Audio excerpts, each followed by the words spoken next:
Hey, Joanne, your favorite breath coach here. How are you? Welcome to day 29 of 35 days of breathing to get you through the holidays and maybe a little bit more. We got talking about how are you? Before I start babbling on, how are you doing? Have you been following along? And have you even caught, a third of it? Like even every few days, and just practice what you hear that day and see how it carries on. You don't have to watch every single day. You don't. Pick one that feels good and practice that for a while and see what happens. So the conversation that came up was about anxiety and how the breathing helps anxiety. Several years back, I used to have really nasty anxiety attacks, and most of it was caused from, well, not most, I'm going to say about half were caused from the medication. The other was life events and shit that was going on. So, I had to find something. I spent way too much time combing YouTube when I wasn't serving customers and reading and watching videos and consuming so much information. But everything was geared for things that weren't going to help me right here in this moment when I actually needed help with it. Some of it was, some of it was better. But it wasn't until I found a meditation with David G. Davidji. Just go look him up in Google. You'll find him. He's a friendly little face with a beautiful mane of white hair. And I think he has a white beard. And he's just like, go watch him. But it was one of his meditations that started me on breathing.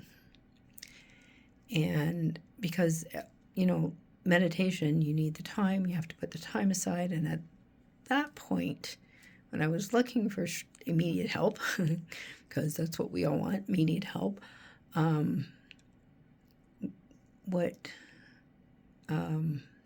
meditation, like everything, sorry, I lost my train of thought. Everything was geared towards meditation, setting aside the time. And at that point in my life, running the restaurant and the other stuff that was going on, it felt heavy. It felt like a chain, like you have to do it this way. And so that thought pattern made it much more difficult to work into my day. So what I started doing was remembering that breath, because that made me just like, I became a puddle on the bed. Like, even though I was sitting up, I became this little puddle. And then I remembered that, so I started playing around with it at work.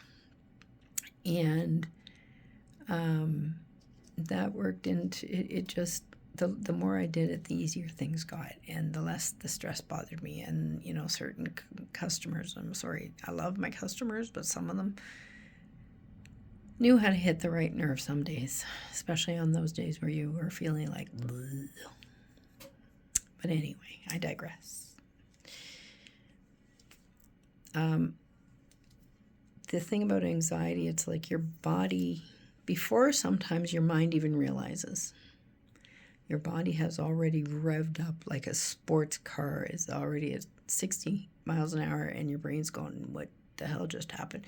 Then by the time your brain catches up, the anxiety has already kicked in. So what I ended up doing with all the practicing of the breathing was then starting to notice what that trigger was, what portion of my body started to tense up first before the anxiety attack became full blown.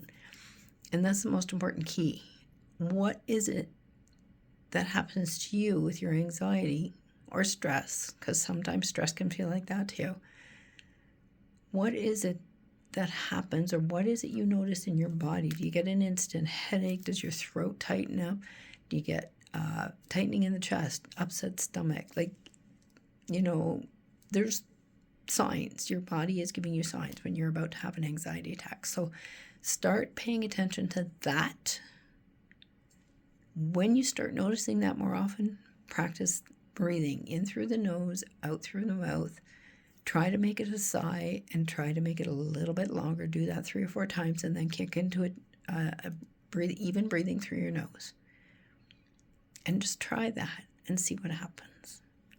Yes, it's going to take a little practice. Again, you didn't get here overnight.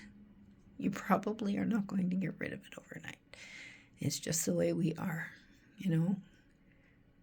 If you think about the redwoods in British Columbia, some of those are 200-300 years old, as far as I know, even more than that. You know, I don't really know. I just know they're some of the oldest trees in the world. So there are other ones, yeah, but I don't know. It's just, that's the one that popped in my head. Anyway, stop, notice, and yes, it's going to take a little practice, but once you get the hang of it, it's going to kick in so fast, and then you start breathing. The next thing you know, your body's going to have a whole new habit, which is a whole nother video, and then things are just going to start to settle out. When you get your mind and your body working together, shit just gets done. It's amazing. Give yourself a little time and give yourself a pat on the back for still keeping up with the videos. Take care of yourself. Be kind to yourself. Be gentle with yourself. And I will see you tomorrow for day 30. Bye for now.